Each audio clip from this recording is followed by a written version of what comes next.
Boa noite, Felipe. Esse é o nosso primeiro querido aluno a chegar.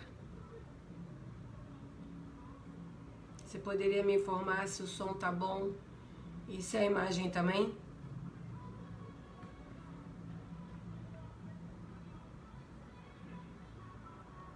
Boa noite, Wintiomas.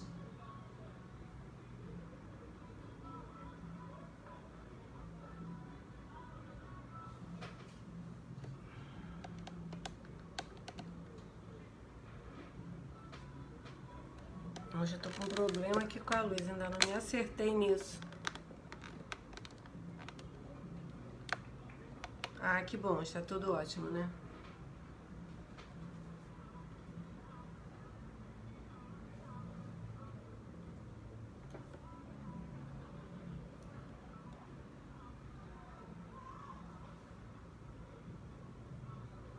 Vamos esperar uns 5 minutinhos para as pessoas irem entrando. Boa noite, Antonieta Aromati. Seja bem-vinda.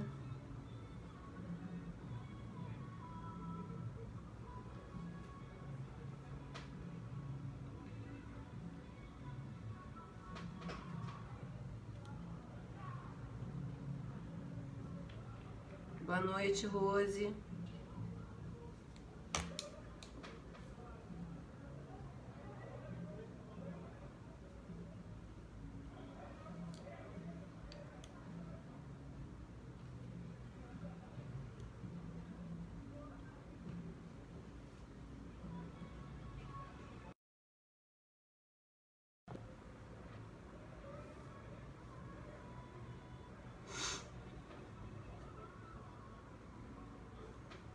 Tô descabelada. Boa noite, Clara. Boa noite, Gresk. Gente, é um prazer enorme, né, estar aqui depois de um mês. Obrigada, querida. Luz e paz para todos nós mesmo.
Só para lembrar, vocês pegaram suas águas para frutificar? É sempre bom, né? Um remedinho pro corpo e pro espírito.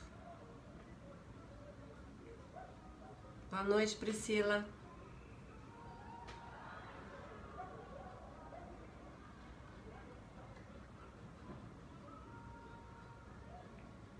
De pouco em pouco vão chegando os servos de Maria, né? Pro nosso trabalho mensal. Nosso trabalho com suicida.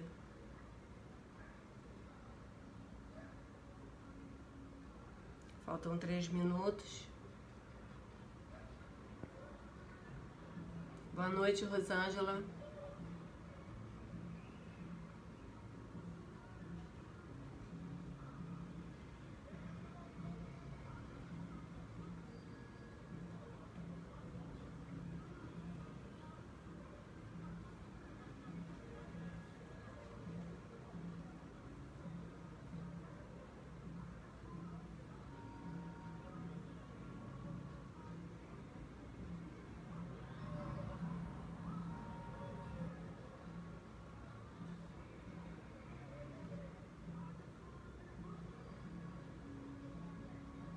De nada, Clara.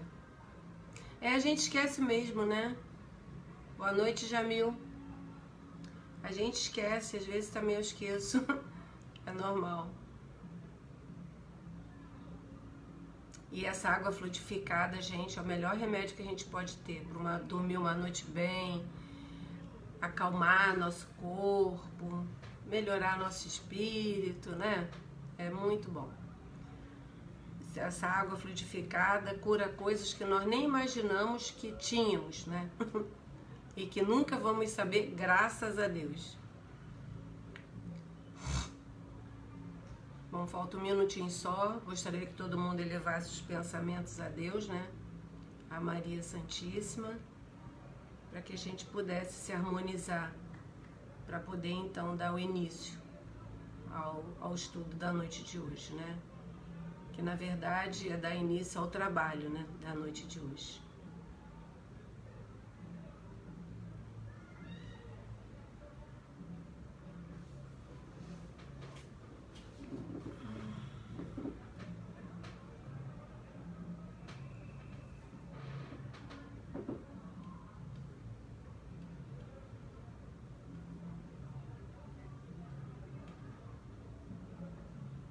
Boa noite, Maria Cristina.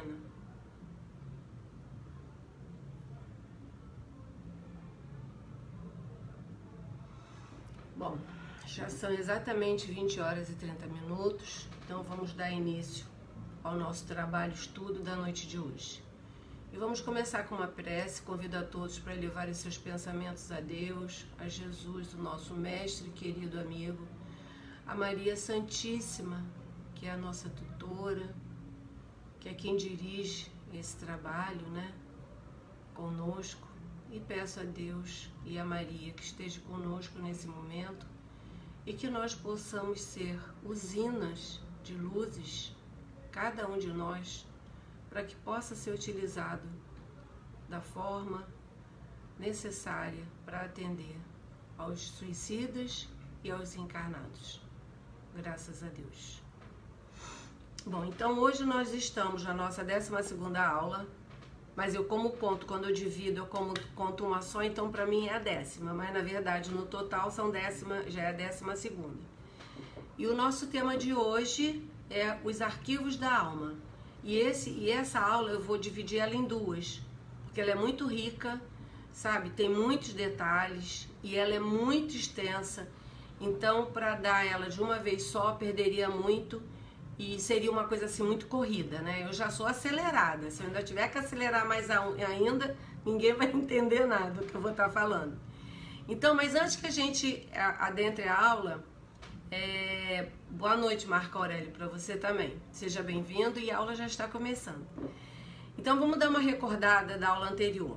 A aula anterior, o Camilo e seu grupo, com a exceção daqueles que estavam no manicômio e estavam afastados, que não tinham tido alta, eles foram convidados pelo irmão Teócrito para fazer uma visita às instalações do Hospital Maria de Nazaré, né? Porque eles já tiveram alta e ali eles iam começar a visitar cada unidade para que eles pudessem conhecer tudo como um todo, e isso ajudaria muito na encarnação deles. E a intenção deles conhecerem todas as unidades, todos os departamentos, é para que eles pudessem ficar mais fortes de resistir às lembranças antigas de sedução. Então eles terão um enorme acervo, né, de informações para que eles consigam se manter firmes até o momento do reencarne. E existia um roteiro para essa visita que eles iam falar, porque no plano espiritual tudo é organizado e a visita também não poderia ser de forma diferente, né? Então eles começaram São José dos Campos, São Paulo. Seja bem-vindo, querida. Maria Cristina, né? E então houve um roteiro que passaria pelo departamento de vigilância hospitalar e da reencarnação, que seria o último, que seria o fechamento de todos os ensinamentos.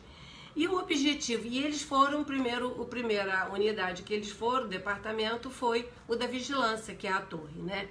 E a torre, o objetivo da torre era defender o hospital como um todo, né, toda aquela unidade, contra as investidas nocivas que vinha de fora para dentro, né? Porque ali passavam transeuntes, né? Os maiores obsessores ou simplesmente daqueles perdidos desapercebidos, mas que de uma maioria com as intenções não eram boas. E suas tarefas nessas unidades eram as mais exaustivas. Por que eram mais exaustivas? Porque era um serviço que eles faziam em regiões inferiores. E essas regiões inferiores era muito densa, porque eram espíritos que trabalhavam ali, e em uma das unidades até espíritos de escola mesmo, que para eles poderem adensar o perispírito deles tinha que ter um esforço muito grande, e sem contar que eles, por serem já espíritos de escola, eles já tinham uma elevação de amor, de entendimento, do amor mesmo como todo, e ver e presenciar aqueles espíritos em zonas inferiores de uma forma ainda tão pequena, isso era uma coisa muito dolorosa. E eles eram voluntários e escolhiam isso como expiação, para que pudesse resgatar situações de vidas anteriores. Porque espíritos de escola, que são espíritos muito elevados, não significa que já são espíritos perfeitos. E enquanto o espírito não for perfeito, haverá necessidade de algum tipo de expiação. Então, chegando lá, eles conhecem também é uma alegria enorme, Cristina, uma alegria enorme. Então, chegando lá, na torre, né? Eu vou parar de ler, que senão eu me perco aqui, tá? Então, daqui pra frente, um beijinho pra todos, mas não posso ler mais nada. E chegando lá na torre, os canalejas, né, apresentam a todos aquele grupo que eles eram responsáveis de levar nessa excursão, né, para conhecer o padre Anselmo de Santa Maria, que era o diretor da torre de vigia. E quem eram esses discípulos todos que trabalhavam com eles, né? Porque nós imaginamos aqueles espíritos de escola, eram espíritos iluminadíssimos, mas eram espíritos que ainda tinham situações, assim como nós, no pretérito deles. Então eles foram padres pelos quais havia falhado, eles tinham errado em mentir, em ser hipócrita, e inclusive passar as falsas e ardilosas interpretações do Evangelho, né? Então eles erraram assim da pior maneira que eles podiam errar. E agora eles são voluntários no bem. Eles estão ali para servir sem pensar em recompensa, né? Eles veem em todas as situações, em todos os trabalhos, uma oportunidade e um privilégio de se melhorarem, de fazerem seus resgates, de poder se quitar com as leis de Deus, né? Porque nós temos essa oportunidade, tanto encarnado quanto desencarnados, para que a gente possa ter a condição, que por isso que Deus é bondoso, porque Ele nos dá a oportunidade na reencarnação e no plano espiritual da gente tomar o remédio que o nosso corpo precisa, que o nosso espírito, né, corpo espiritual precisa. Que a gente consiga ter o estudo para que a gente possa ter um entendimento de como melhorar aquela nossa situação. Isso é o nosso Deus bondoso. E havia na torre 3 gabinetes. O primeiro gabinete era para sondagem a grandes distâncias, né? Como eles tinham grandes telescópios, que era como um raio-x, que localizava os espíritos emaranhados e entranhados em qualquer lugar. Então era uma forma de localização dos espíritos que estavam encavernados, né? Ou até mesmo escravos de falanges, mas de falanges perigosas. O segundo gabinete, eles retratavam os acontecimentos ocorridos em grandes distâncias. Então, o primeiro localizava, o segundo retratava o que estava ali acontecendo, e o terceiro gabinete era uma usina de luz, inclusive que mantinha o grande complexo do Hospital de Maria de Nazaré. E a segurança da torre era uma segurança feita por milicianos e lanceiros, que se a gente lembrar lá no início, são eles que são os discípulos, né, que iam resgatar, os lanceiros iam resgatar todos os suicidas que estavam perdidos na rua, e eles são discípulos de iniciação cristã a caminho de redenção, porque todo mundo ali está a caminho de redenção, tanto nós quanto eles, inclusive alguns deles foram suicidas. A vigilância era incansável, rigorosa e minuciosa, porque não podia haver a menor possibilidade de entrar sem autorização e sem o resgate desses lanceiros no hospital de Maria de Nazaré. Vimos que a reencarnação seria de todo aquele grupo de suicida, né? E dependendo da modalidade que cada um se suicidou, seria mais atenuada ou menos atenuada, mas certamente todos eles teriam anomalias e seria uma expiação muito grande. E terminamos esse capítulo passado com o irmão Anselmo, o padre Anselmo, né, concluiu dessa forma. Jesus afirmou que o bom pastor deixa o rebanho obediente, amparado em seu redil, e parte em busca da ovelha transfiada, só descansando após reconduzi-la, salva dos perigos que a cercaram. Das ovelhas do meu Pai que me confiou, nenhuma se perderá. Que foi aquele capítulo que realmente, onde quer que eles estivessem, eles seriam resgatados. E a partir de hoje nós vamos estudar a primeira parte do capítulo, os arquivos da alma. E esse arquivo começa com o 4º mandamento, né?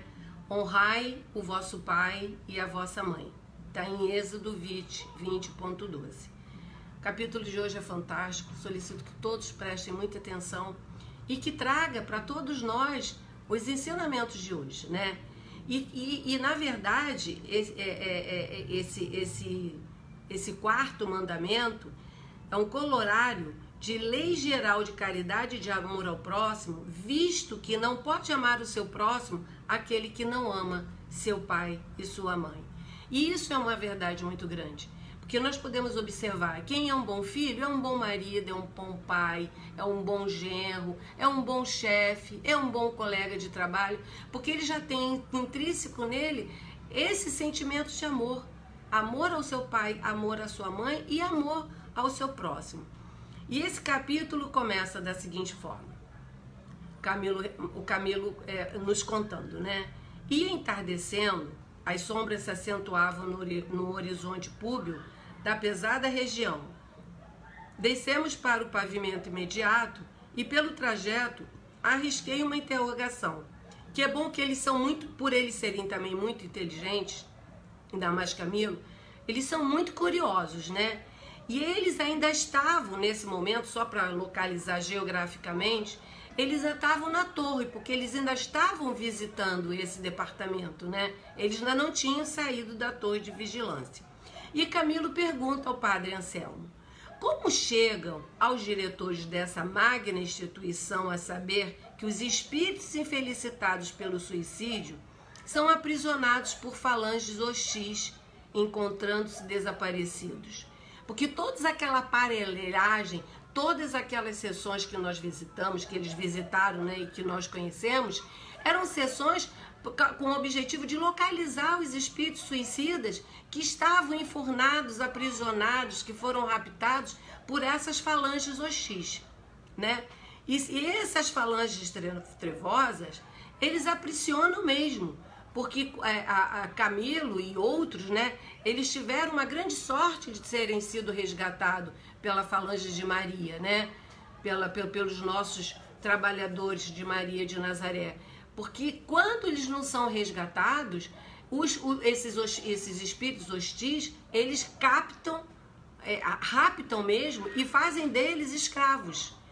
E ser recolhido para o Vale do Suicida já é estar recebendo um amparo, já é estar numa condição de proteção. Maria já está protegendo, levando eles para o Vale do Suicida. Eles já estão sendo cuidados. Por mais que no início da aula dos capítulos nós vimos como é que é o Vale do Suicida, o grau de sofrimento, de angústia, como é que eles ficam naquele looping o tempo inteiro voltando à cena do suicídio, mas aquilo já foi o primeiro socorro que eles receberam.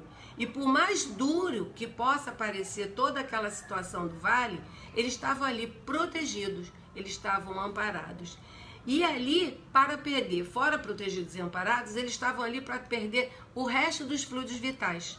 Porque só então, quando tivesse perdido todo aquele resíduo de fluido, que eles seriam levados. E são esses espíritos, através daquelas aparelhos modernos que eles tinham, que eles conseguiam também perceber que aqueles espíritos no Vale do Suicida já tinham condições de serem resgatados, e aí partia para lá uma caravana para buscá-los, auxiliado pelos aparelhos. O primeiro gabinete, através dos telescópios poderosos, sondava as grandes distâncias, né? E cada um deles tinha, cada servidor tinha demarcado a região que eles deveriam sondar. Não era uma coisa aleatória. Eles fatiavam, né, a região inferior, e cada servidor, naquele espaço geograficamente demarcado, eles iam de cantinho em cantinho, procurando em todos os espaços, através daqueles aparelhos poderosos, verificando se ali teria algum espírito que tivesse em condições já de ser resgatado, de ser saqueado daqueles espíritos hostis.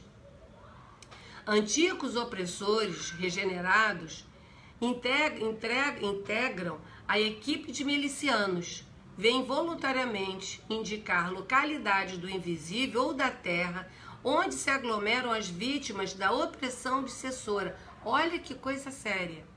Tanto no plano espiritual, quanto no nosso planeta, onde acontecem as maiores atrocidades que eles praticam.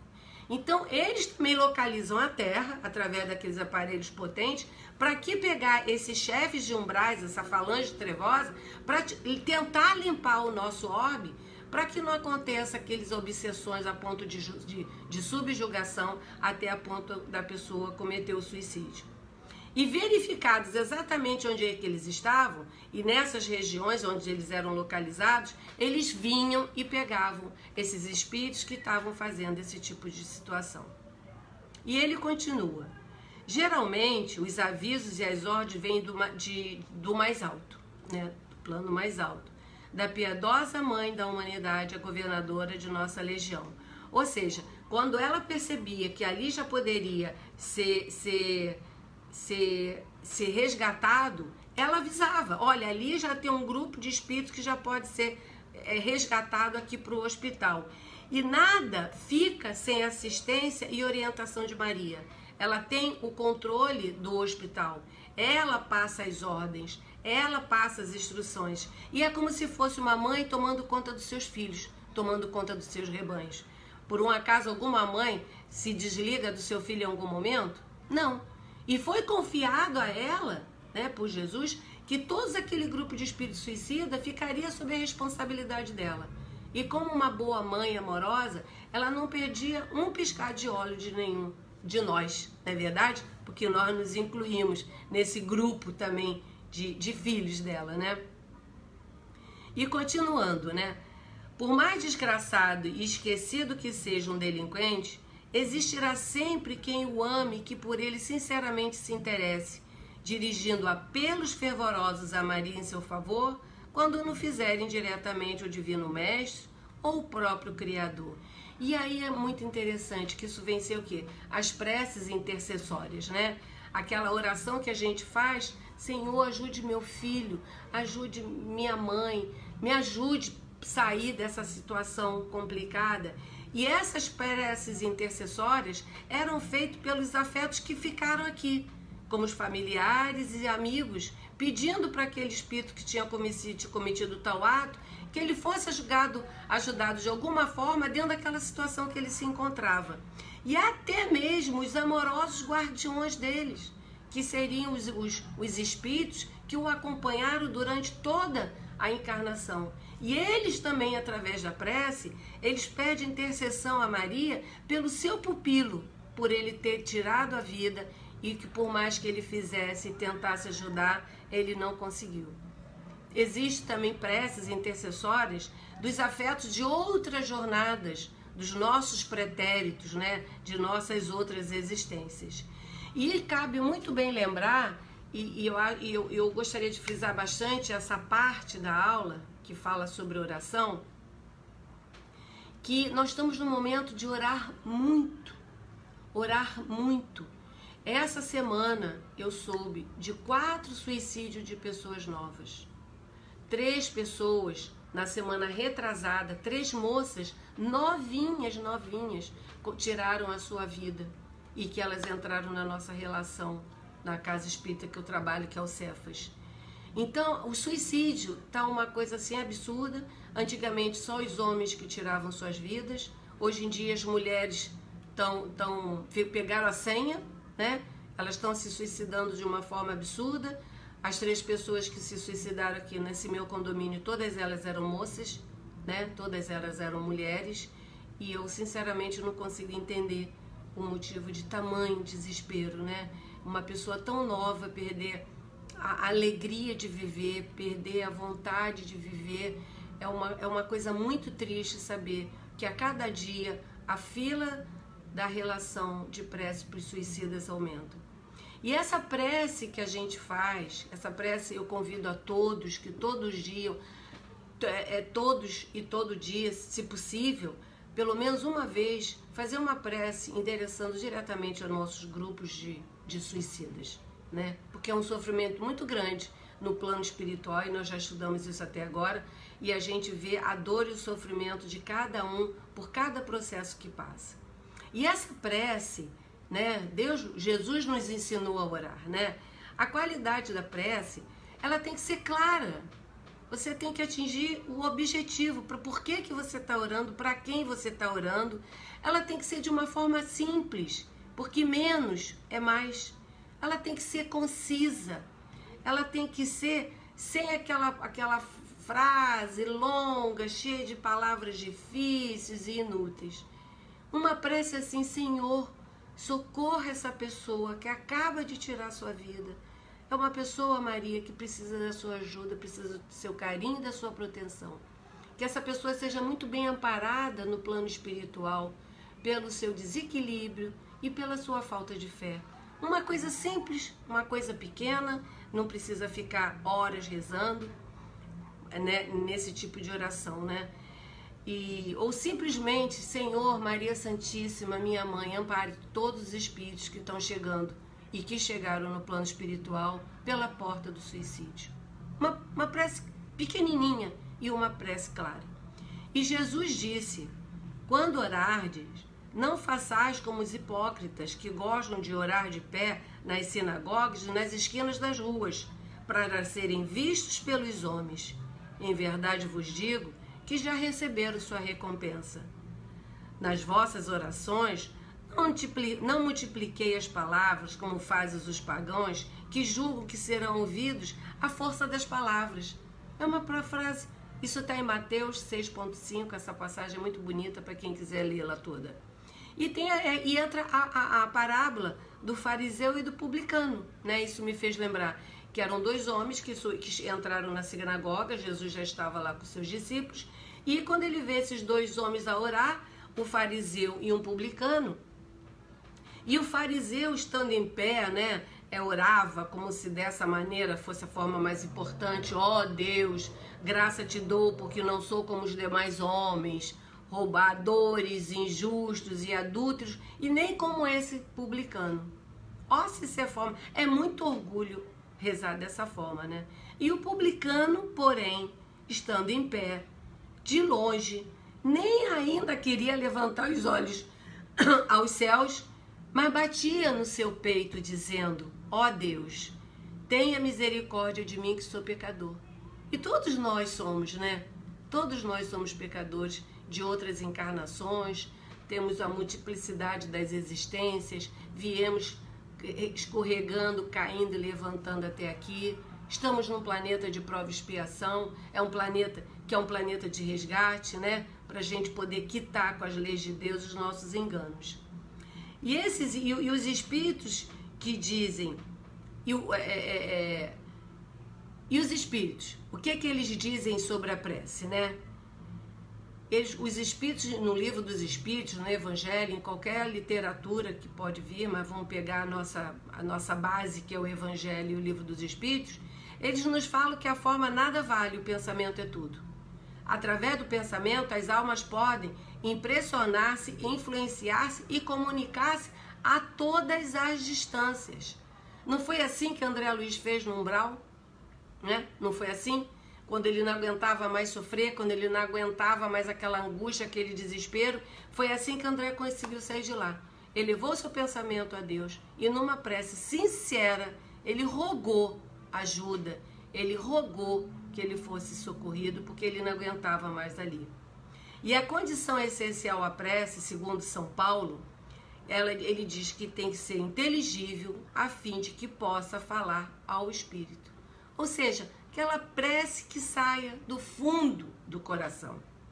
E Allan Kardec também nos diz: os espíritos jamais prescreverão qualquer forma absoluta de prece. Porque o objetivo da prece consiste em quê? Em elevar a alma. Não tem uma fórmula pronta, não tem uma oração perfeita, não tem uma oração errada. Inclusive, no final do Evangelho, tem aquela coletânea de preces, porque por mais impressionante que possa ter, eu já tive alunos de um modo geral, que disseram que não sabia fazer prece, que não conseguia orar, que o pensamento se desviava, que não conseguia conversar com Deus. Isso também já é uma prova de orgulho, né? Então já tem aquela coletânea para quem tem essa dificuldade e até que exercite a prece. E a diversidade da fórmula nenhuma diferença faz, porquanto Deus aceita todas quanto sincera, todas elas quando venham do fundo do coração. E continuando, né? E peço que atenção para esse parágrafo principalmente. A prece torna ato de tão louvável e prestimosa repercussão, que aquele que ora por um suicida faz-se voluntário colaborador dos obreiros da Legião de Maria. Olha que maravilha! Aquele que eleva o pensamento, Mãe Santíssima, cuidai de todos os seus filhos, que por absoluta ignorância partiu desse planeta da forma pior, só por isso nós já somos voluntários colaboradores da Legião dela. Ainda mais fazendo esse trabalho que nós fazemos mensalmente. Somos trabalhadores dessa Legião. E continua. Se é dirigida a Maria a súplica, imediatamente ordens serão expedidas aos seus mensageiros, quer dizer, se a súplica é dirigida a ela diretamente, automaticamente, imediatamente, ela dá ordens que serão expedidas para toda aquela falange que trabalha para ela, o quais, por este distribuídas a vários postos e institutos de socorros e asilos suicidas mantidos pela Legião. Olha, isso porque houve uma súplica nossa, pedindo que aquela pessoa fosse atendida pelo seu amor. Olha como é organizado e como aquele espírito suicida, por mais que pene no plano espiritual, ele já está assistido, porque ela espalhou ordem aos 4 cantos do plano espiritual para que aquele espírito fosse socorrido, né? E Maria é a nossa mãe querida, ela é a nossa intercessora, ela está sempre pedindo por nós, sempre. E isso me fez lembrar da boda de Caná, que está em João 2, 2, de 1 a 11, que é uma passagem, uma parábola, que Jesus e seus discípulos, eles estavam numa festa de casamento, onde lá também encontrava a sua mãe, né? E aí avisaram a Maria que o vinho tinha acabado. Né? Acabou o vinho, na casamento ainda tem tempo a beça para rolar e não tem mais vinho. E aí Maria vai, chama Jesus, né? Sabendo do seu potencial, e fala, Jesus, o vinho acabou. E Jesus vai, fala para ela, mas mãe, ainda não chegou a hora, né? Não estava na hora ainda dele fazer o seu primeiro milagre. E aí simplesmente ela sabia que Jesus amava ela de paixão. Ele era um filho maravilhoso. E Maria já sabia das coisas que Jesus vinha fazendo, né? Jesus não está lá de dedo, não começou a fazer milagres. Ela já sabia que durante o crescimento dele, ela já tinha visto muitas coisas que Jesus vinha fazendo. E aí Maria simplesmente, como toda mãe, né, gente, vira para os servos e diz: faça tudo que Jesus mandar. E se vira e vai embora, né? É tipo assim, obedeça.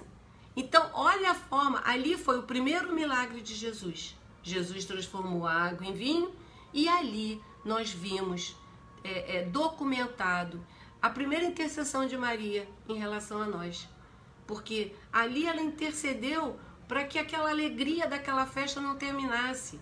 Então você vê que a Mãe Santíssima, ela intercede a nosso favor, tanto em coisas pequenas quanto grandes.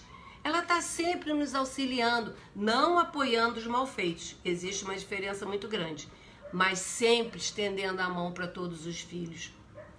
E isso me fez lembrar agora que tem uma lição, parece que é lição 30, que tem como subtítulo Maria, do livro Boa Nova. E isso é uma passagem muito grande, que Maria já estava no final dos seus dias, e Maria estava já adoentada, e todas as pessoas sempre iam lá para pedir conselho, e tanto é que todas as pessoas chamavam ela de Mãe Santíssima, né? E até que um dia chega um transeunte, e aquele transeunte começou a acalentar.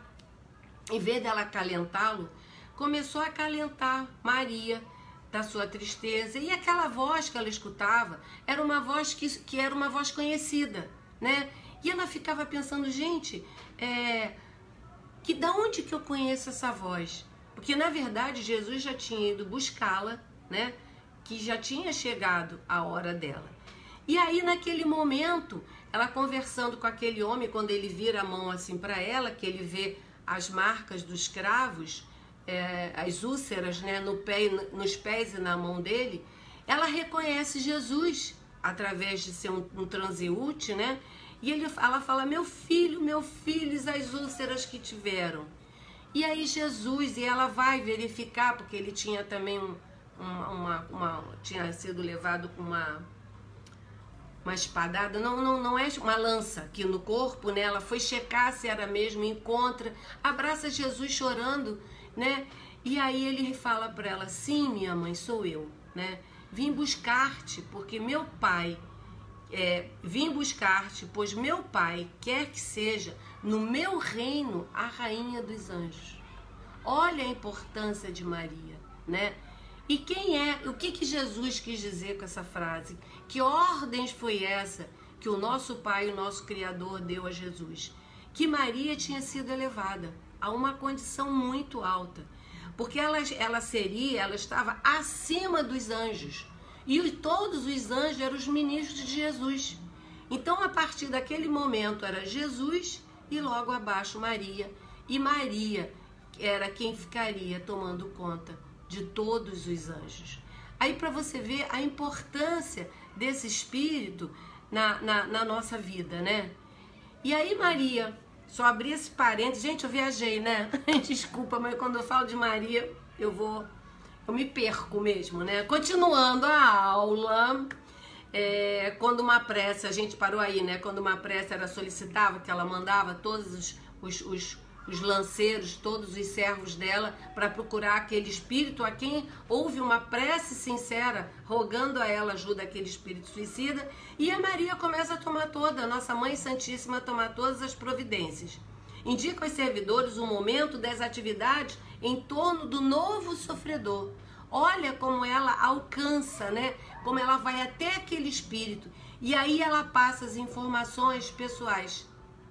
Ela diz nome, nacionalidade, data do desastre, né, que é quando aconteceu o suicídio, local aonde o suicídio foi feito e o gênero do suicídio que foi escolhido pelo espírito. E se o indivíduo em questão, olha que interessante, se encontra em regiões pertencentes ao raio de nossa ação, a busca será feita pelos servidores da vigilância. Ou seja, eles fazem montam um comboio e mandam para resgatar, se tiver naquelas localidades próximas, trevosas, mais próximas, que eles possam pegar. Mas caso não tiver nesse raio de ação, né, que seria a forma mais simples do resgate, onde quer que se encontre será localizado a despeito de qualquer sacrifício. Olha que interessante, gente. Esses espíritos suicidas, eles serão resgatados de qualquer forma, porque ela passou essas instruções para eles e já passou, já separando direitinho. Ela fazia um planejamento bom para cada um, para cada lugar, e para que saísse todos eles em busca daquele espírito precisando de ajuda. E aí diz: se não foi arrebatado pelas hordas perversas e obsessoras que assediavam desde antes, o trabalho vai ser fácil, né? Se for só aquela situação mais simples. Era só recolher o espírito que estavam vagando nas ruas, assim como Camila e sua turma e outros, né? Era só chegar e pegar e levar para o Vale do Suicida. Como, assim, de uma forma mais simples, né? Se é que a gente pode chamar isso uma forma simples. Mas se a tarefa for muito espinhosa e árdua, tem a necessidade de apelar para o auxílio de falanges que nos ficam abaixo em moral e em esclarecimento. Aí você vê que seria o quê? É adentrar mais na crosta, mais naquelas regiões mais sombrias, aonde para aqueles espíritos que não precisariam nem ser tão elevados assim, mas como tinha os espíritos de escola, lembra? Que eles iam e resgatavam, e aí seria mais difícil, que eles teriam que adensar o perispírito deles. Lembra aquela aula que eu dei, que eu falei sobre adensar perispírito? Que tinham que colocar camadas em cima de camadas para que eles pudessem ser revestidos, para que eles pudessem suportar a entrar nesse local. Como dei até o exemplo da mãe de André Luiz, que precisou passar pelos departamentos e as sessões para que cada sessão que ela passasse, o perispírito dela fosse adensado, para que ela pudesse se tornar tangível para André Luiz. Quer dizer, a gente está falando de um espírito tangível no plano espiritual, para você ver que tudo é matéria. E quando ela retornou para a esfera dela, que é um ponto mais elevado, ela precisou fazer o caminho de volta para tirar todos aqueles, tudo que foi colocado no perispírito dela, para ela poder então voltar, tipo assim, para casa, né? Porque nós temos a fantasia e a ilusão e achar que tudo é fácil para os espíritos, que não tem sacrifício, que não tem dificuldade, e a gente faz essa fantasia dentro da cabeça. Por isso que todo mundo acha que escutou um espírito, é santo aquele espírito. Não faz nem noção de avaliar se o espírito é um obsessor, um espírito zombeteiro, ou se é o seu mentor, o seu que lhe ajuda, né? Isso é muito importante da gente fazer e tirar essa ilusão. Porque até a doutora Bezerra precisou de Ivone Pereira para poder catar os restos de um espírito que tinha se atirado na frente de um trem. E aí o irmão continua. Com os propósitos positivos da lei de amor e fraternidade, quem manda que pratiquemos todo o bem possível. Lei que no invisível esclarecido é amorosa e rigorosa e observada. Ou seja, não se mede sacrifícios para poder resgatar quem quer que seja. O resgate tinha que ser feito e ponto. Ainda mais essa instrução vindo da Maria, Mãe de Jesus, vindo da nossa Mãe Santíssima. Se ela determinou que tinha que pegar aquele espírito e ser resgatado e levado, não tinha a menor possibilidade que isso não acontecesse. E no invisível esclarecido, e aqui ficou bem claro, não é amoroso e rigorosamente observada essas instruções. E Camilo continua. O amável Cicerone falara da existência numa daquelas sombrias dependências que circundavam a torre central, cognominada simplesmente a torre, porque eles ainda estavam passeando, né? Eles estavam vendo as sessões e agora eles estavam se dirigindo para uma outra localidade para que eles pudessem conhecer a torre como um todo, né? E essa localidade, a torre, eram as prisões que abrigavam os obsessores, aqueles terríveis, que eles eram resgatados lá das zonas, das profundezas. Eram aqueles obsessores temidos, os chefes ou adeptos de falanges trevosas e perversas, além de suicidas, seriam também responsáveis por crimes odiosos. Então, lá na torre, eles eram capturados, se lembra que um pouco na lição mais acima, eles, até aqui na crosta, eles eram pegos, resgatados e levados para a torre, para lá eles serem aprisionados. Ou seja, sair de circulação e ficariam lá o tempo que fosse necessário até o ponto que eles pudessem reencarnar. E Camilo continua: manifestáramos desejos de vê-los, porque a curiosidade sempre acontece, né? Mesmo porque eles estavam fazendo um tipo de visita.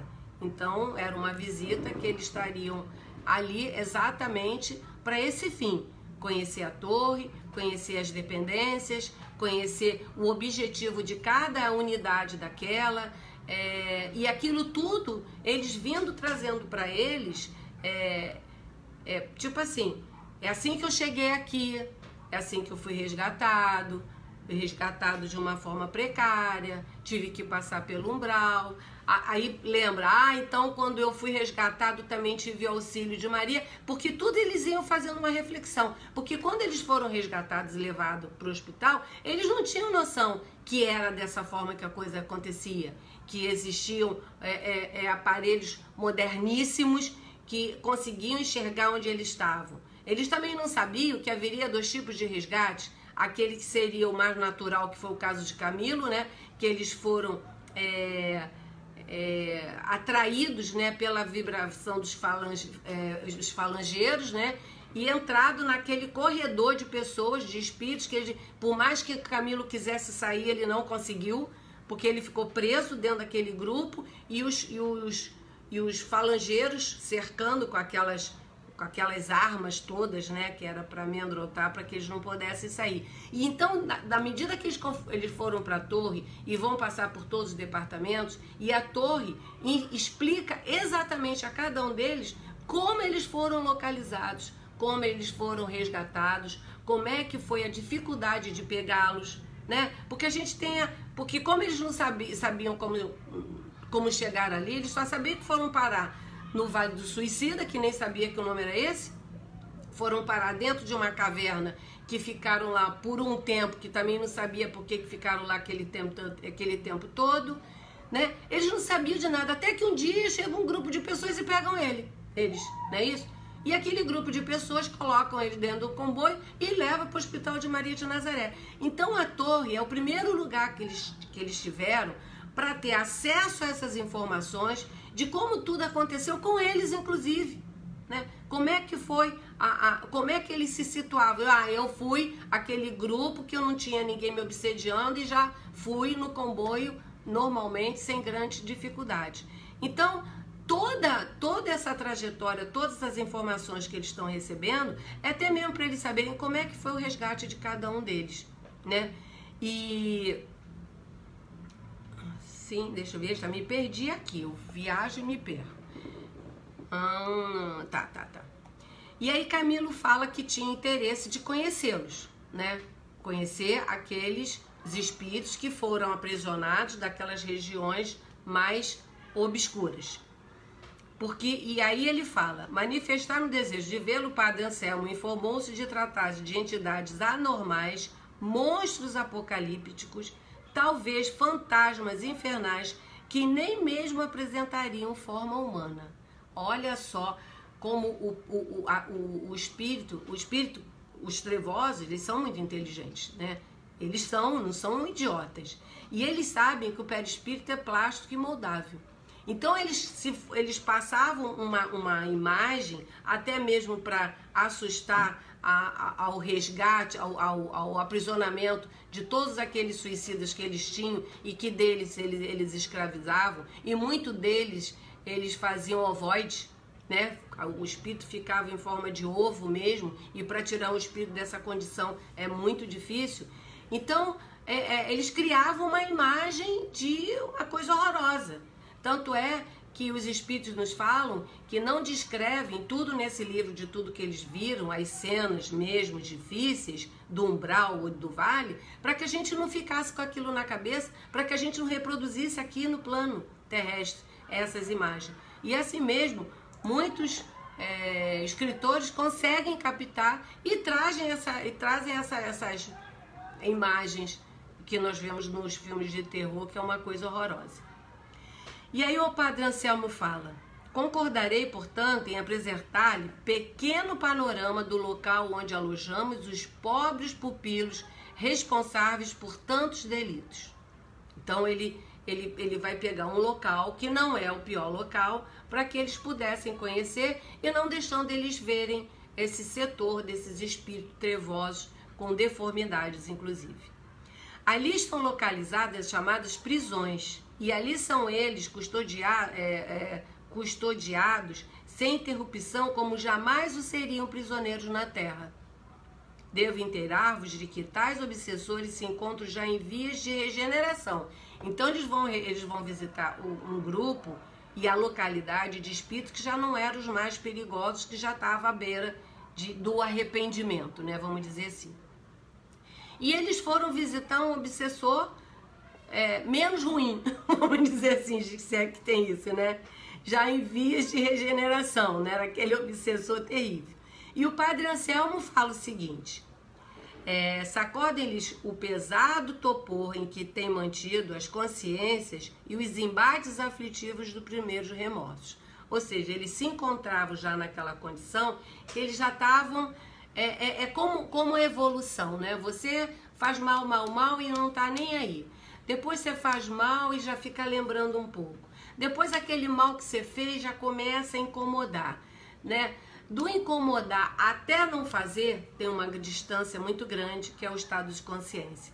E ali já eram os primeiros remorsos, já eram os primeiros filhetinhos de luzes que davam já a entender que aquele espírito já estava se arrependendo. Porque o primeiro passo para a transformação é o arrependimento.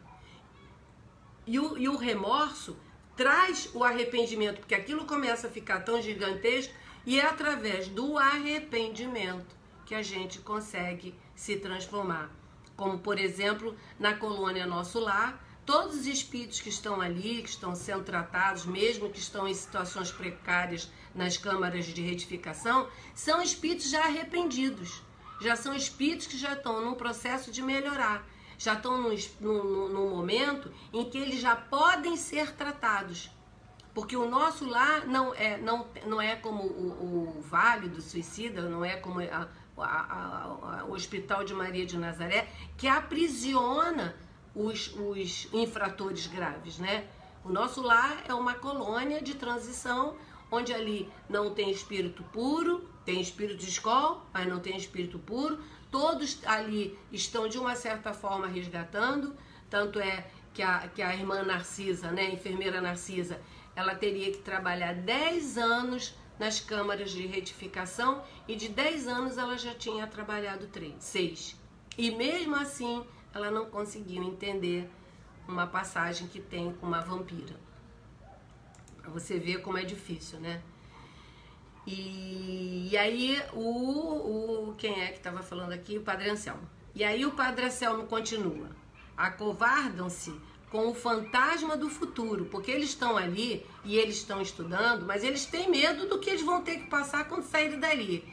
Bem percebe o que os espera na angustiosa plaga das expiações, sobre o ardor das variadas reparações que terão de testemunhar mais tarde ou mais cedo. Ou seja, e sabia que uma encarnação só não daria conta. Variadas reparações. Então, seria reparações feitas, e toda reparação gera dor e sofrimento. Não tem reparação, não tem expiação que você passe numa banheira com sais e pétalas vermelhas. Não tem. Tanto é só a gente olhar para nós mesmos, né? Estamos aqui nesse planeta, todos nós temos as nossas provas, todos nós temos as nossas expiações, não somos aqueles espíritos trevosos, pelo menos agora já não somos mais, e assim mesmo, como ainda é difícil a gente passar por situações em nossa existência, como ainda dói, como sofre a doença, a perda, a traição, como são coisas que ainda nos amargura, ainda mais para um espírito trevoso nesse porte, né? E eles se acovardam, porque eles têm medo de sair daquela situação, porque eles sabem que mais cedo ou mais tarde eles vão ter que se quitar com a lei de Deus, porque isso é inexorável. Não tem como. Um dia a gente vai chegar, Deus vai perguntar quem é o responsável por isso e a gente vai levantar o dedo.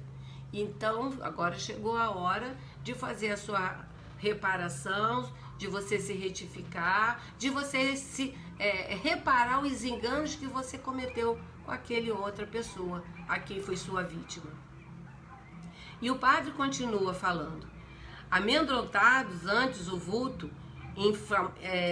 amedrontados ante o vulto infamante das próprias culpas, supõe que, enquanto resistirem aos convites que diariamente recebem para a regeneração, estarão isentados daquela obrigação. Ou seja, todo dia, diariamente, eles tinham que estudar uma passagem do Evangelho. Todo dia eles recebiam um convite para que eles fizessem aquele estudo, para que eles pudessem se regenerar. Mas eles sabiam que era melhor eles não aprenderem nada daquilo ou fingir que não aprendeu, porque ali eles permaneceriam ali naquele momento, estacionado, até que eles pudessem reencarnar. E eles não queriam reencarnar, porque eles sabiam que ia ser uma encarnação com muita dor, com muita dificuldade, uma expiação extrema em relação às suas faltas. Eles sabiam que ia ser uma existência penosa e por isso querem retardar ao máximo a sua reencarnação a todo custo. Mas todo dia eles tinham essa orientação. E ele continua: daqui, porém, não lograrão, ai meu Deus, deixa eu olhar a hora, lograrão sair reavendo a liberdade sem que o arrependimento, olha como é sempre necessário o arrependimento, marque roteiro novo para suas consciências denegridas pela blasfêmia do pecado, ainda que permaneçam enclausurados durante séculos, o que não é muito provável venha a dar-se. Ou seja, eles podem ficar lá por séculos. Sabe o que é isso? E é por isso que Jesus disse: em verdade vos digo que de maneira nenhuma sairás dali enquanto não pagares o último centil. Então não tem como, eles podem ficar séculos ali, mas eles vão ter que reencarnar. Isso está em Mateus 5,26. Eles vão ter que reencarnar e vão ter que dar conta daquilo que eles fizeram. Eles vão ter que reparar os enganos. Não há menor condição, porque a lei de Deus não passa a mão na cabeça de ninguém. Ninguém vai ficar sem reparar a condição, porque senão ele não seria justo. E há uma diferença muito grande de bonzinho e de bondoso. O bonzinho é aquele que infraciona as leis, é aquele que dá um jeitinho, aquele envolvido pelo seu amor no coração. Não estou dizendo que a pessoa é ruim, não. Mas, ai, gente, vamos dar um jeitinho, né? Vamos dar uma facilitada. E, na verdade, isso não é a forma certa de ensinar. Isso não é a forma certa de amar. Porque Deus é bondoso. E é por isso que Ele é justo.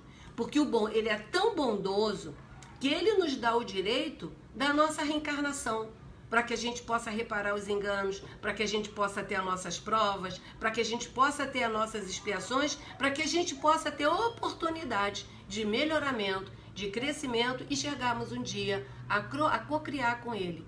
Isso é ser bondoso. Bondoso é ser justo, é dar amorosamente a correção certa. E eu gostaria até de... Eu nem pensei em falar nisso, mas que isso sirva de um alerta para todos nós aqui. A diferença de bonzinho e de bondoso. Sejamos bondosos, porque o bonzinho, ele quebra as regras, ele quebra os protocolos e ele infringe a lei. E a lei de Deus muitas das vezes. Então sejamos bondosos, assim como o nosso Pai o é. Não é isso que Jesus falou para todos nós? E o Padre Anselmo continua: para isso, retendo-os, caçando-lhes a liberdade de que muito e muito abusaram, damos-lhe conselhos e elucidadores, vultos, traquejados no segredo da catequese de selvagens e nativos das regiões bárbaras da terra, tais como da África, da Indochina, das Américas, da Patagônia distante e desolada. Eles tinham os melhores evangelizadores à disposição deles para auxiliarem no progresso moral. Olha só que maravilha, como mesmo esses obsessores terríveis, né, não tem sempre um amparo e tem sempre a mão de Deus. Aqueles espíritos que fizeram as atrocidades que a gente até de falar não gostaria, mesmo assim eles estão tendo uma assistência dos melhores evangelizadores para estar com eles diariamente, tomando a lição, para que diariamente eles pudessem ser auxiliados no seu progresso moral. E vinde e assistireis, o Padre Anselmo falando, né, através dos nossos aparelhos de visão à distância, e que se passa na nossa fronteira. Então, como o Camilo teve a curiosidade de querer ver, né, o que estava acontecendo, né, queria assistir, porque todos nós somos muito curiosos, né? Muitas das vezes a gente, inclusive me desculpa estar falando do nosso lar, porque eu dei aula ontem. Uma da orientação que a dona Laura, mãe de Lisas, deu a André Luiz quando ele foi trabalhar ontem foi o segundo dia dele, o primeiro dia de trabalho dele na Câmara de Edificação, para que ele não tivesse curiosidade somente em ficar pesquisando, que ele fosse ali de coração aberto para auxiliar, para ajudar, e se possível de silêncio, sem ficar fazendo perguntas, que é isso que nós temos que fazer. Então aquele grupo todo estava curioso, né? Camilo então borbulhando curiosidade, querendo saber como é que era aquela região, como é que eram aqueles espíritos, e foi a ele concedido, por uma exceção, o Padre Anselmo, que eles visitassem esse espírito, que é o nosso espírito, que nós vamos ver, e vai ser a nossa grande lição. E ele fala: eis que consistem as prisões nesse recanto sombrio do Instituto de Maria de Nazaré. E Camilo se aproximou-se dos aparelhamentos televisadores, acionou-os destrames e encontramos-nos. Esses aparelhos, eram aqueles aparelhos, lembra que eles, quando Jerônimo foi à Terra, que eles tinham aquele aparelho de televisão, em que ali eles olhavam e parecia que eles estavam caminhando lá? Era um aparelho igualzinho a esse, que eles foram colocados para ver, porque eles não poderiam estar diretamente com o obsessor, mas poderia vê-lo à distância como se estivesse ali realmente presente, como foi o exemplo de Jerônimo na crosta, que todos eles viram e vivenciaram e sentiram até o cheiro de Portugal, né, e da situação que Jerônimo passou. E ali, lembrando os antigos, e experimentaram a passagem por Portugal, né? Então eles colocaram, o Padre Anselmo colocou esse aparelho para eles poderem ali assistir o que tinha para ser assistido. Tínhamos a impressão de que caminhávamos realmente por aquelas galerias todas envolvidas em pesadas penumbras, o que transmitia penosas impressões de angústia e temor ao nosso inexperiente espírito. Porque eles foram caminhando até chegar lá, né? Não iam encontrar ramalhetes nem flores até a chegada daqueles espíritos tão sombrios. As prisões apresentavam-se aos nossos olhos surpresos como pequenos recintos para estudo e residência, tais como sala de aula, refeitórios e dormitórios, ou seja, um pequeno apartamento de internato modelar, em que o aluno recebesse hospedagem individual. Agora, olha que espetáculo, um espírito trevoso desse, essa era a prisão que ele se encontrava. Num pequeno apartamento, só para ele, né? Como se fosse um apartamento de estudante, quando você vai estudar fora e você fica num albergue, né? E ali ainda tinha muitas pessoas, mas no caso deles ainda era melhor, um apartamentinho mesmo. E Camilo fica admirado e fala para o Padre Anselmo, vejo aqui um educandário, não uma prisão. E aí o padre vira e fala, quer dizer, como esse texto era muito grande, eu peguei a característica do ambiente, porque eu achei interessante que todo mundo soubesse para a gente saber como era um lugar bom, né? Então ele falou, esse ambiente aqui parece mais um educandário, não uma prisão. E aí eu vou descrever agora, eu fiz um resumo para vocês terem uma noção como era. Era rodeadas de amplas janelas e belos e sugestivos balcões por onde penetravam ventos sadios. Ventos sadios, o quê? Tinha uma brisa, eles não estavam num calabouço, né? Desguarnecidos de grades e de sentinelas, ou seja, não tinha nenhuma grade que proibia deles andarem e nem um guarda tomando conta para eles não saírem dali. Esses aposentos convidavam antes ao recolhimento, à meditação e ao estudo proveitoso, porque eles tinham um professor, um evangelizador que todo dia ia lá para tomar as lições e dar as lições para eles, dada o silêncio inquebrantável de que se rodeava. Então isso aí era uma prisão de um espírito trevoso que precisava de ter conhecimento do Evangelho, para que através do conhecimento do Evangelho eles poderem se arrepender. E no caso, o estudo do Evangelho de hoje é honrai vosso pai e vossa mãe, né? E aí a gente vê a diferença das nossas prisões, a diferença das prisões aqui da Terra. Porque aqui a nossa prisão não regenera ninguém. A nossa prisão não faz uma pessoa que entra ali, quando ele sai, ninguém sai dali melhor. Como esse sistema dos nossos presídios teriam que ser mudados para aquele delinquente que entrou, que ele saísse melhor, né? Que ele tivesse, em vez de ficar cercado numa cela com 500 homens, que eles tivessem um espaço para plantar, para colher, trabalho para fazer, porque na lei de Deus o trabalho é importantíssimo, importantíssimo. Em todas as colônias existentes, o trabalho é fundamental, porque quem não trabalha não progride, porque uma das leis de Deus é a lei do trabalho, e a lei do trabalho é ligada diretamente à lei do progresso. Não tem como separar uma coisa da outra. Por isso que a gente fala, tá deprimido? Vai trabalhar, né? Vai tratar de crianças que estão largadas em orfanatos, que não tem ninguém para trocar uma fralda. Vai contar uma história para um idoso que foi abandonado num asilo que seus parentes nunca mais voltaram.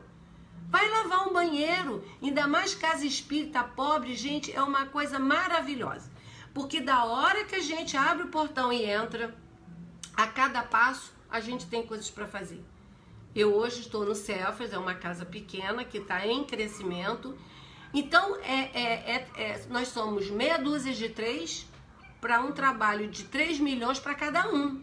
E a gente tem que dar conta, porque a casa tem que andar. E isso é ótimo, porque quando acaba o dia, estamos tão cansados e satisfeitos de falar, Senhor, obrigado pelo trabalho na seara de Jesus. Obrigado por esse trabalho na seara do bem. Obrigado por deixar eu enxergar como eu sou feliz, como eu tenho saúde, como eu tenho um alimento diário, como eu tenho a minha casa, que nesse momento que nós nos encontramos, isso não são todas as pessoas que têm. Vamos valorizar o que nós temos. Vamos fazer a nossa vida uma vida mais simples, porque o momento é de escassez. É até vergonhoso a gente ficar ostentando coisas na medida que tem tantas pessoas sem ter nada. Eu tô com problema de ombro agora. Olha, eu não sou boazinha não, é só um exemplo, tá? Eu tô com problema de ombro aqui, de excesso de exercício, velhice, um monte de coisa, e eu tô fazendo uma fisioterapia. E eu costumo dizer que eu faço minha caridade até onde minha mão alcança, porque a gente não consegue fazer para todo mundo, né? Então, Deus nos manda os nossos clientes para que possamos ajudar. E lá tem uma pessoa que que fica tomando conta dos carros. E tem vagas de idoso, que eu tenho aquele papelzinho. E quando eu botei aquela minha autorização para a vaga do idoso, gente, ele me olhou com ódio, que você não faz ideia. E eu, quando saí do carro, falei assim, meu Deus, ainda bem que eu vou passar muito tempo aqui, que eu vou ter tempo para modificar isso nele. E ele hoje já virou um conhecido meu, né? Porque a gente não está aqui para ajudar. A gente não tem que ajudar aquele que precisa, que nem sempre é aquele que está se atirando no chão, não. Então, já está cadastrado lá no meu centro, né? Já levei uma cesta básica para ele, porque a fome não tem religião também. Não interessa, como ele perguntou, qual é a sua religião? Sou cristã. Porque a fome não tem religião, a doença não tem religião, porque uma comida no estômago, gente, é muito bom. E a comida não vem com nenhum timbre, sou católico, sou espírita, sou protestante, não tem. A gente tem que ajudar aquele aonde ele está. Eu sou de uma casa franciscana, e os franciscanos a gente vai até onde a necessidade existe. E com isso nós abrimos, por uma orientação do mentor da casa, uma casa em Campo Grande, para ajudar aquele grupo de pessoas lá. E quem ajuda e quem organiza e toma conta dessa casa, por ser muito distante da gente, é a filha da presidente da casa, que é evangélica. Então, quando eu dou palestra lá, quando eu faço os estudos, eu não falo espiritualidade, espírito, reencarnação, eu falo o evangelho de Jesus sem usar a nossa nomenclatura, porque nós não temos o direito e é educado a gente não afrontar absolutamente ninguém com os nossos... porque achar que nós somos mais, né? Então, nós estamos trabalhando hoje em dia em conjunto com evangélicos. Olha que maravilha! Não é isso que deveria ser? Todos juntos, todos misturados, todos falando a mesma coisa, todos falando o mesmo idioma, e o idioma é amor. Amar ao próximo e ajudar. Ai, meu Deus, já saí de novo da aula. Hoje os espíritos não param de me botar coisa aqui. E aí o Padre Anselmo, voltando para a aula de novo, gente, vocês me desculpem, mas nós estamos num momento muito delicado, então eu tenho sempre que fazer um alerta assim, né? Então o Padre Anselmo continua. Cumprimos os dispositivos da Lei de Amor e Fraternidade sobre as normas essenciais educadoras do Mestre Magnífico. Ou seja, ali ninguém estava para punir, nem para maltratar, como acontece nas nossas prisões aqui na Terra, né? Ali estava só para ajudar aquele espírito a evoluir moralmente. Realmente, ele continua, não nos cumpre castigar quem quer que seja. Nosso dever é instruir, isso é pra gente também, hein? Nosso dever é instruir, reeducar, levantando o ânimo decaído para a regeneração pela prática no bem. E essas são as tarefas de todos nós também. É uma obrigação nossa instruir, reeducar e levantar o ânimo de todas as pessoas que cruzam a nossa vida, não é? De todas aquelas pessoas que passam no nosso caminho.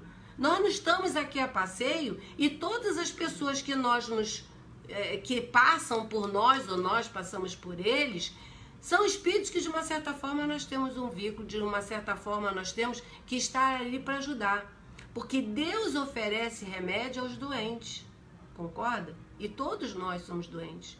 Escola para que precisamos aprender, a casa espírita é um lugar maravilhoso para isso. A vida, a reencarnação é a nossa grande escola. É o grande hospital dessas almas com tantas chagas. E Jesus e Deus nos ofereceu esse remédio que é a reencarnação. Mas não há privilégio, gente, nas leis de Deus. Não fica achando, eu que dou quentinha sempre, eu que trabalho no trabalho passe de cura. Não existe privilégio. Todos nós temos que se quitar com a lei de Deus. A única coisa que quando a gente tem conhecimento da doutrina, a gente acha que não doeu tanto quando uma pessoa que não tem esse conhecimento, né? A gente consegue suportar e entender mais as situações que nós estamos passando, entender mais o momento em que estamos vivendo. E o padre continua, A punição, o castigo, o próprio delinquente o traz dentro de si, com o inferno em que se converteu sua consciência conflagrada por 1000 diferentes aflições.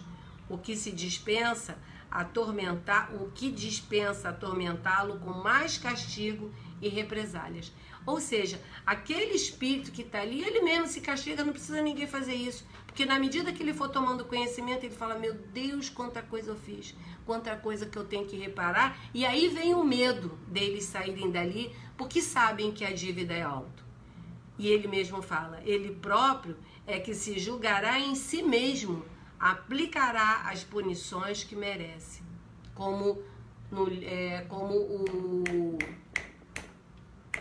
Eu esqueci aqui o nome do nosso personagem, que ele mesmo já estava perdendo as mãos. Gente, alguém pode me ajudar com o nome dele aí?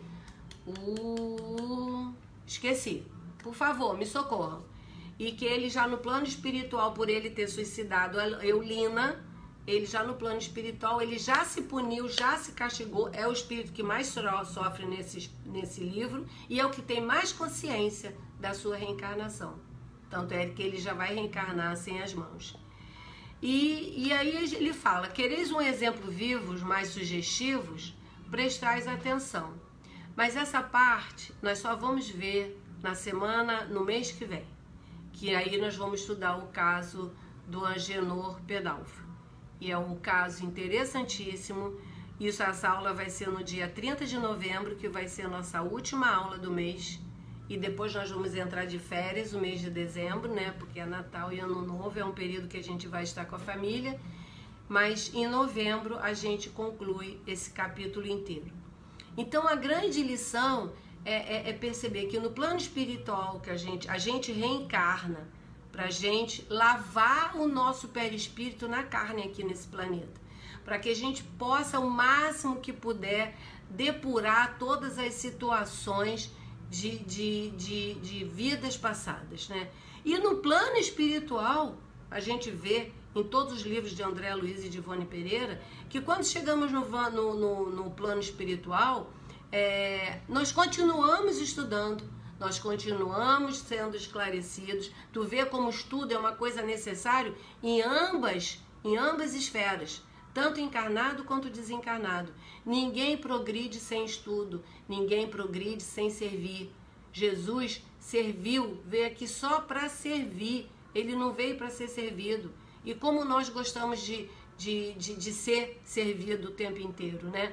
E esse livro nos mostra de uma forma muito amorosa, como a primeira visita, que foi à torre de vigilância, eles vendo todo aquele panorama daqueles espíritos de escola que estão ali se sacrificando, se colocando como voluntário para esse tipo de pesquisa, para esse tipo de observação, para enxergar onde quer que eles estejam, para que eles possam voltar e lá na crosta e pegar, porque Maria ordenou que assim fosse feito, que aquela súplica tinha que ser atendida.